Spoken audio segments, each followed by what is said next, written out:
Shalom. This week we are reading Parashat Chayei Sara, the Torah portion beginning with the verse 1 of Genesis chapter 23. There are really only two major concepts in our Torah portion: the death of Sarah and Avraham's procurement of Marat HaMachpelah, the double cave in Hebron, as a burial place, and the mission Avraham entrusted to his servant Eliezer to find a wife for Yitzchak, and ultimately Rivka's marriage to Isaac, to Yitzchak.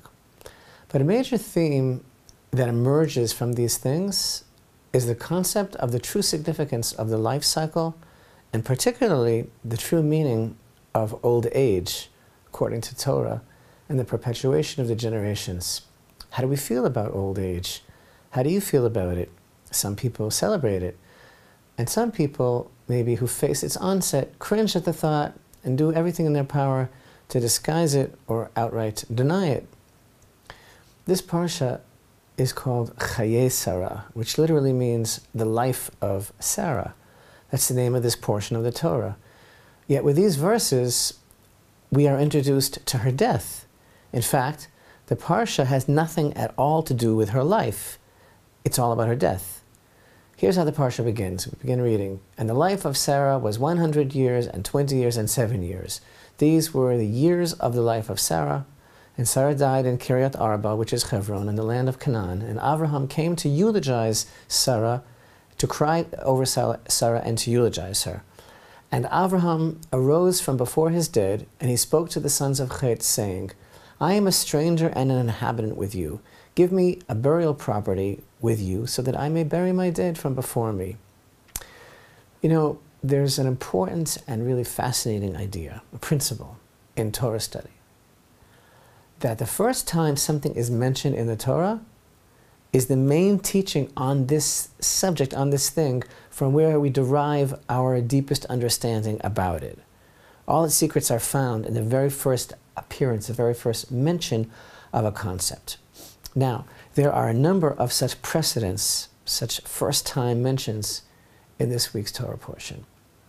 Now, obviously, throughout history, until this point, many people have passed away before this moment. Many people have died before Sarah. But do you realize, in going through all the Torah portions until this point, that Sarah is the first person whose death is recorded in this manner? She's the first person whose grave was purchased and whose burial is recorded. Surely everyone else was also buried, but why is there no mention of that? Or more specifically, why, yes, is Sarah's burial mentioned, singled out? For that matter, Sarah is the first person of whom the Torah bothers to record who was cried over by their spouse, and the first person eulogized. This can't all just be because of the singular closeness of Avraham and Sarah, what a good couple they were, and in fact, together and separately they stand as archetypes for all humanity. That's all true, but beside the point. Something else at work here, which is also instructive in our understanding of why this is called Chayei Sara, the life of Sarah, even though the topic is her death. See, death has no meaning if life has no meaning. But if a life is lived to its fullest, as exemplified by Sarah, then that death is significant. It's the life that counts, and only the life that counts. Hence, the life of Sarah, not the death. Thus, these details of the reporting of the death of Sarah bear witness on the impact of her life. And there's another first as well. And that one is that Avraham, our father, listen carefully, is the first person to whom is ascribed old age. But this is a rather enigmatic and at first glance somewhat perplexing lesson of our sages. Here's how it works. Chapter 24, verse 1, after he has purchased and prepared the double cave in Hebron and buried Sarah, as Avraham prepares to send his servant on the important mission of finding a wife for his son Isaac, the verse informs us, 24:1, now Avraham was old, well on in years, and Hashem had blessed Avraham with everything. Now, speaking of firsts, the Midrash states as follows, and I quote, until Avraham, there was no such thing as old age. It says, If a person wanted to have a conversation with Avraham, he would find himself talking with Yitzchak. If a person wanted to talk with Yitzchak, he would find himself conversing with Avraham because they looked the same. Avraham came and prayed Hashem's mercy that there should be old age. As it states, and Avraham was old, advanced in days. That's what they said. Now, you know that the teachings of our sages are so deep, and they are a poetic vehicle to understand a deep concept. Now, why is this perplexing? Because it doesn't seem to be accurate, because old age has most certainly been mentioned in the Torah prior to this verse. Regarding the citizens of Sodom, for example, it states, when they had not yet retired, and the people of the city, the people of Sodom, surrounded the house, both young and old, the entire populace from every end of the city. Regarding the daughters of Lot, the verse states, and the elder said to the younger, our father is old, and there is no man on earth to come upon us, as is the custom of all the earth. And even regarding Avraham himself, Sarai said of her husband, then called Avram, and Sarah laughed within herself, saying, after I have become worn out, will I have smooth flesh, and also my master is old? And regarding both Avraham and Sarah, the verse states no less than this. Now Avraham and Sarah were old, coming on in years. Sarah had ceased to have the way of women. So I ask, regarding this enigmatic midrashic teaching, that Avraham, as it were, introduced old age, what is so special about this verse? And what is the meaning of this teaching that's connected to Avraham's prayer for Hashem's mercy, that there should be old age? See, something there is about Avraham specifically, and old age. Just as he made his mark in the world with his attribute of chesed, of loving kindness, so too, something about old age is his. Now obviously, just as people had passed away before Sarah, people also grew old before Avraham. Yet the sages are teaching us that Avraham prayed for, asked mercy for, an institutionalized, recognizable old age. That's this idea about the mixed up confusion of the conversations. Right? Avraham looked like Yitzchak. Obviously, this isn't about old age in its simple understanding of many years, what was already in the world. But what zikna, right, the word for old age, what it really represents is old age that is acquired, that is recognizable by white hair. What does it represent? Because that was not in the world, and hence the confused conversations.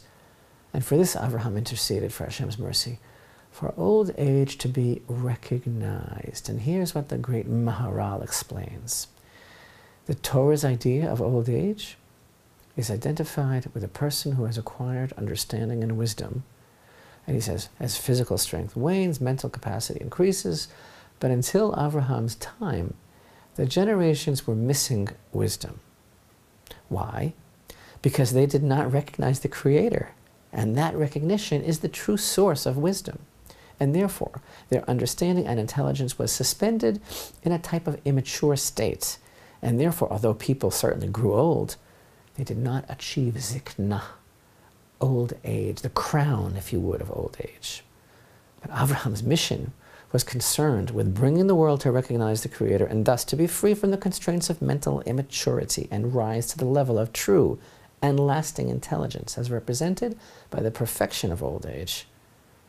Avraham saw to it that the world should get to that level of intelligence, and with it comes age. Thus, it's Avraham, through his dissemination of knowledge of the Creator to the world, it was his prayer that this should be lasting, this knowledge, it should be foundational for all time, for all humanity. And as illustrated by the portrayal of the mixed-up conversation in the words of our sages, he asked that this should be a visible distinction, zikna, old age, that the appearance of young and old should not be the same, so that it would be clear that with the maturity of intellect, which comes from a life of seeking godliness in the world, which is the purview of every person, following Avraham's tradition, that it would be clear with this maturity of intellect and the dissipation of doubt that a mark has been made. That now there's a sign that I've been here, look at me, I've been around, is the idea of this old age, and if you will, this has made a difference. So Avraham's legacy is that knowledge of Hashem should be established and passed down, as a legacy in humanity from generation to generation. And that's what it means that he was the innovator of old age. And what about Sarah's legacy? After all, this is Parashat Chayei Sara. We mentioned that they were a very close couple, and they worked together in bringing people to Hashem. And our sages have clearly taught that Sarah was a greater prophet than Avraham. That's mentioned in a number of places. And the two subjects of our Parsha, the death of Sarah and the union of Yitzchak and Rivka, are really one and the same, because it's all about continuation of the legacy. After the passing of Sarah, time comes to search for a match for Yitzchak. In the meantime, Sarah's tent is not in use. Yitzchak had such profound respect and honor for his mother and her level of righteousness that he would not have her tent occupied, feeling that no other woman should use it. Now, on the verse in chapter 24, verse 67, and Isaac brought her to the tent of Sarah, his mother, and he took Rebekah, and she became his wife, and he loved her. And Isaac was comforted for the loss of his mother. Regarding these words, the great Nachmanides instructs us that Yitzchak had been in deep and inconsolable mourning for his mother. But when Rivka was brought to him, he loved her and was consoled. Now, on the one hand, he felt that Sarah's loss was inconsolable, and on the other hand, he didn't deem it proper that any woman could approach her tent. Our sages teach through this verse's emphasis that Yitzchak specifically brought Rivka to his mother's tent. They teach this speaks not only of Rivka's special qualities, but of what made the tent so special. So open up your heart. In the deepest way, this is an amazing idea. Our sages teach that all the days that Sarah was alive, there were 4 unique things about her tent. And this is the description. There was a candle burning from every Erev Shabbat to every Erev Shabbat. That is, all week long, from Sabbath Eve to Sabbath Eve. That the doors were wide open to offer hospitality. That a cloud was fixed, tied over the tent, literally attached to the tent. And that blessing was abundantly found in the dough. And when Sarah died, these manifestations ceased. Now, the candle from Sabbath to Sabbath represented the spiritual presence in the house. The open doors, the all-important attribute of hospitality. The cloud, the Shekhinah itself, the divine presence that was present in the home, and the direct connection to God. And the dough, the idea of blessing found in the dough is that all of God's blessings can be manifest in our physical life, because dough made from the grain of the land of Israel requires challah, which is a separation, to be taken, similar to the priestly and Levitical tithes taken from the fruit of the land of Israel. When we take a small amount from that which we have prepared and raise it up for Hashem, then the entire dough becomes a conduit for blessing as we open up, an opening to receive all of Hashem's heavenly blessing, and it's all in the merit of the woman of the house, the woman of valor. Now put yourself in Yitzchak's place. Avraham sent Eliezer to find a wife for his son Yitzchak in deep mourning. Yitzchak in deep mourning for 3 years for his mother. Yitzchak is waiting to see if indeed the right woman will come. And this is his prayer. And this is indeed what he was praying for at the site that was to become the place of the Holy Temple. As we find, as he is awaiting her arrival, we find in chapter 24, and Isaac went forth to pray in the field towards evening. The field is none other than Har HaBayit, the place of the Holy Temple. He lifted his eyes and saw, and behold, camels were approaching. This is the caravan conveying Rivka. Eliezer arrives, right? And he most certainly recounts to Yitzchak all that had transpired at the well with the camels, everything that we read about here in the Parsha, right? The test. But even though Eliezer, who was Avraham's faithful servant, certainly knew quite well what kind of home Yitzchak had been raised in, Eliezer was aware indeed of Sarah's preeminence, of her high spiritual, of the manifestations in her tent. Yet Eliezer, upon his mission, as you can read, didn't check for or test most of these attributes that Yitzchak would be concerned with that he saw in his mother. In fact, in the story of Eliezer's confrontation with Rivka, we don't find any hint that this woman came from a home where the Shekhinah, the divine presence, was present as it was manifest by the cloud over Sarah's tent. Neither spiritual abundance or even the blessing in the dough. There was only one thing that was made amply clear, and that is that Rivka was a true woman of kindness. We read these verses about how he asked for some water. Let me sip if you please, a little water from your jug. And she said, drink, my master. And quickly she lowered her jug to her hand and gave him to drink. When she finished giving him to drink, she said, I will draw water even for your camels until they have finished drinking. Look it up on Wikipedia. Do you have any idea how long it takes for camels to drink? Do you have any idea how long camels that have been wandering in the desert for a long time will drink? And she says, I'm going to stay there and give them all to drink until they have finished. No wonder he was astonished. It says the man was astonished at her, reflecting silently to know whether Hashem had made his journey successful or not. And there is so much in this one small group of verses regarding the attribute of chesed, of kindness, of Rivka. With Rivka's arrival, our sages teach, Sarah's tent, as it were, came back to life. Sages tell us that these four things returned to the tent when Rivka came. And thus, Yitzchak was consoled, as we read, and he realized that she indeed is an example of his mother's archetype. And this is the true meaning of the words. In verse 67, and Isaac brought her to the tent of Sarah, his mother, and took Rebekah. She became his wife, and he loved her. And Isaac was comforted for the loss of his mother. As Rivka became as Sarah, these manifestations that had been missing since Sarah left now returned to the tent. In other words, Rivka demonstrated the same attributes as Sarah, which were manifest as these things. She became like her after her fashion. It's all the while that Sarah was alive, the candle in her tent burned from Sabbath eve to Sabbath eve. A blessing was found in the dough, and a cloud was affixed to the tent, and the doors were wide open. And when she passed away, these manifestations ceased, and when they reappeared with Rivka, because with her arrival, a circle was closed in Avraham's household. It was demonstrably clear that the match between Yitzchak and Rivka was indeed made in heaven. But what do we see from all of this? That it's only the chesed that counts. That was the only important factor in Eliezer's determination that this is the woman. That was the sign from heaven, Rivka's attribute of loving kindness. And so for all of us to understand something great from this, it's on account of Rivka's attribute of kindness, literally, that the Shekhinah returned to the tent. This is the legacy for all generations, that which was bequeathed to us all by Avraham.